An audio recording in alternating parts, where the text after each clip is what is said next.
Buenas noches, mi nombre es Ana Gabriela Zúñiga y hoy con mis compañeras Diana Montiel Gómez y Alondra Jiménez Soto les venimos a hablar sobre el parásito Esquistosoma sp.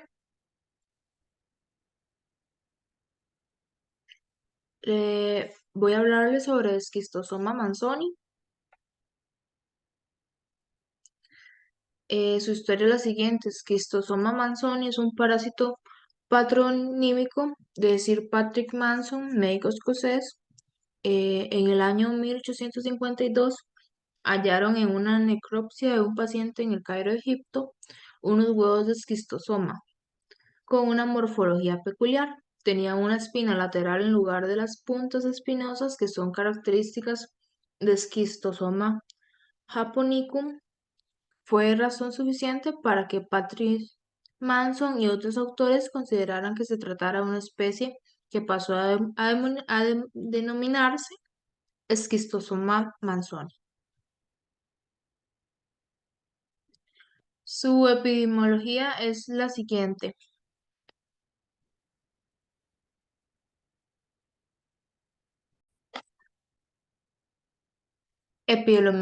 Epidemiología. Es originario de África, se distribuye en África del Norte y África del Sur, en Oriente Medio y también en algunas islas del Caribe como Guadalupe, Puerto Rico, República Dominicana y Santa Lucía. Y también en algunas regiones de América del Sur como lo son Brasil y Venezuela. Su taxonomía es del reino Animalia, del filo Patermintes, de la clase Trematoda, subclase Digenia, género Esquistosoma y especie Esquistosoma manzoni. Su morfología es la siguiente. Tienen huevos, miracidios, esporoquiste, perdón, cercaria y adultos. En los adultos, la hembra mide de 12 a 16 milímetros de largo por 0,16 milímetros de ancho. Es mucho más grande, es mucho más larga que el macho, pero el macho es más ancho que la hembra. Su ciclo de vida es el siguiente. El ciclo de vida de este parásito inicia con los huevos. Estos se eclosionan y liberan a los miracidios. Los miracidios nadan y se trasladan hasta su hospedero intermediario, que es el caracol. El caracol genera dos esporoquistes y una cercaria. La cercaria se libera el caracol, nada libremente hasta que penetra en la piel del ser humano. En este proceso, las cercarias pierden su cola durante la penetración y se transforman en esquistosomulas. Estas andan en las venas mesentéricas y llegan ahí hasta el hígado, ahí llegan a su fase adulta y los adultos migran hasta las venas mesentéricas del recto.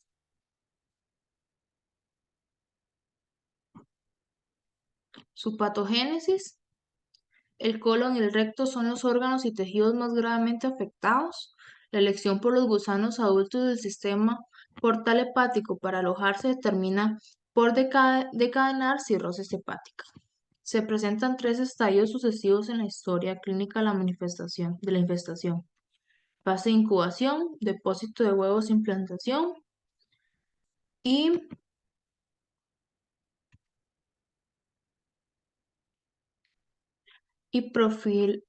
proliferación tisular.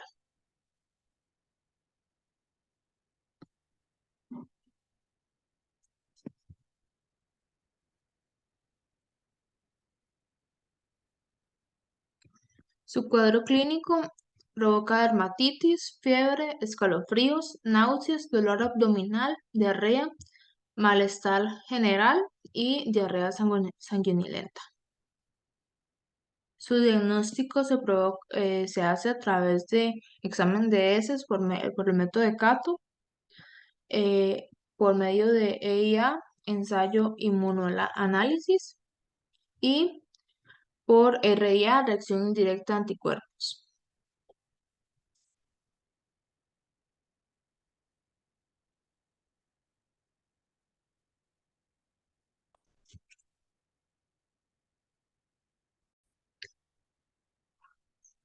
Su tratamiento es praziquantel. La prevención es el acceso a agua potable, mejoramiento del saneamiento y educación sobre la higiene y el control de los caracoles.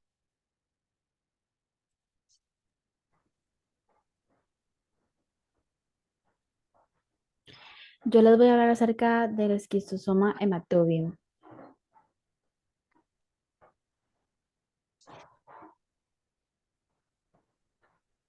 En cuanto a la historia, un médico alemán llamado Bilharz en el año 1851 es quien describe la enfermedad. Años más tarde, en el año 1914, Miyai, Suzuki y Leiper describen el ciclo completo.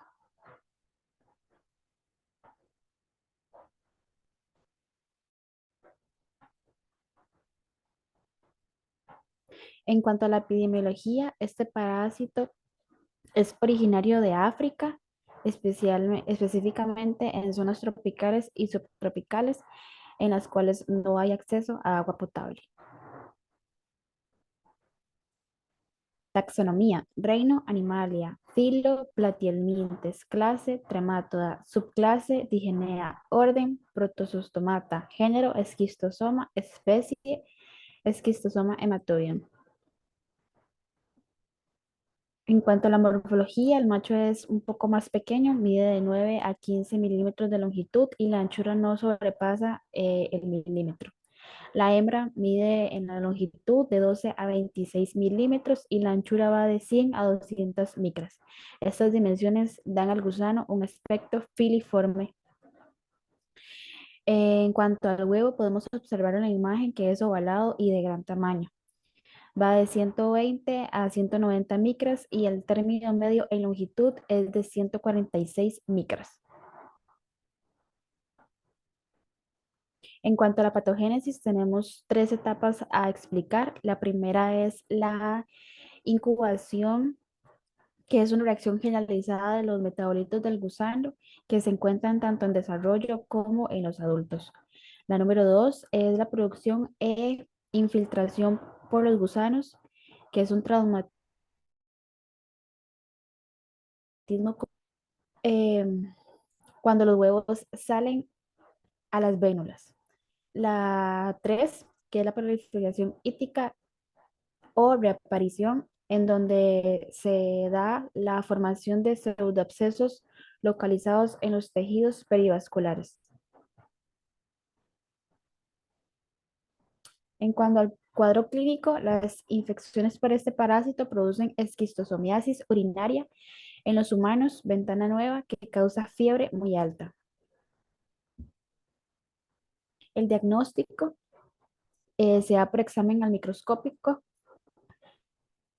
examen al microscopio, perdón, en lo cual se busca huevos en orinas y heces. Este, este método se sigue usando en nuestros días, ya que es seguro y lo dio Bilharz. El tratamiento es el fármaco praziquantel, que puede ayudar, pero no previene la reinfección.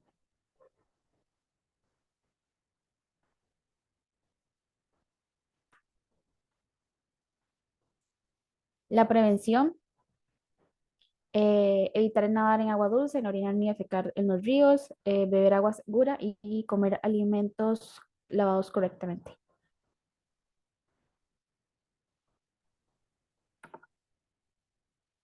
Buenas tardes, yo les voy a hablar sobre Schistosoma japonicum.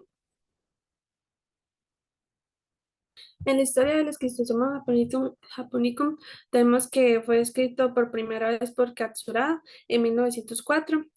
Se realizaron unas observaciones que estas fueron realizadas relacionadas con una infestación parasitaria. En Fujinami se observó en 1904 que había una presencia de un gusano en el sistema porta hepático. Ese mismo año en Katsurada se realizó una detallada descripción de este gusano, pero este se fue aislado de perros y gatos, apellidándolo al parásito Japonicum. En la epidemiología tenemos que este se caracteriza porque es un parásito endémico del continente asiático. Este principalmente es endémico de China, Japón, Filipinas e Indonesia.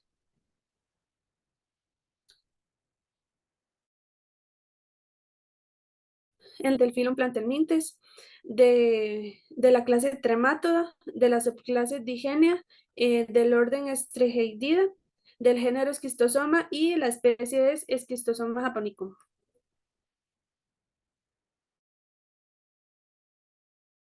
Son un poco más pequeños que las hembras, que los machos miden de 12 a 20 milímetros por 0.5 milímetros, en cuanto la hembra es más grande y puede medir de 26 milímetros por 0.3 milímetros, y en su parte más ancha son algo más largas, pero estos son un poco más estrechos que los machos. En su morfología, los machos presentan una hendidura longitudinal, en la que yace plegada en la hembra más larga y esta es un poco más delgada. Aquí podemos notar un poco de la morfología. En la patogénesis tenemos que esta gran parte de la patogenia se debe se debe a los huevos principalmente, y la mayoría de la patología es causada por respuestas inmunitarias del huésped. Y en el curso de la infección, a menudo este se divide en tres fases, que son la migratoria, la aguda y la crónica. Que por ejemplo la fase migratoria se caracteriza por una dermatitis transitoria, y en la fase aguda se caracteriza por respuestas alérgicas, pero este también a veces se le llama como fiebre de Katayama. Y en la fase crónica tenemos que ocurre en respuesta del depósito acumulativo de huevos de trematos en los tejidos. También queda aclarar que en el ciclo de vida de Schistosoma japonicum es el mismo de Schistosoma manzoni. En el cuadro clínico tenemos que el paciente puede presentar dermatitis, fiebre, malestar general, dolor en el cuadrante superior derecho y una diarrea con o sin sangre. Para su diagnóstico tenemos que la esquistosomiasis se diagnostica mediante la detección de huevos, que se realizan por un examen de muestras de heces u orina. También la detección de anticuerpos o de antígenos en las muestras de sangre u orina también es un indicio de que hay una posible infección. El tratamiento para este parásito es el fármaco praziquantel. Y también la prevención, debemos evitar el uso de las letrinas. También un uso estratégico de los moluscocidas, y las prácticas de riego se pueden modificar para evitar que las aguas estancadas prolongadas.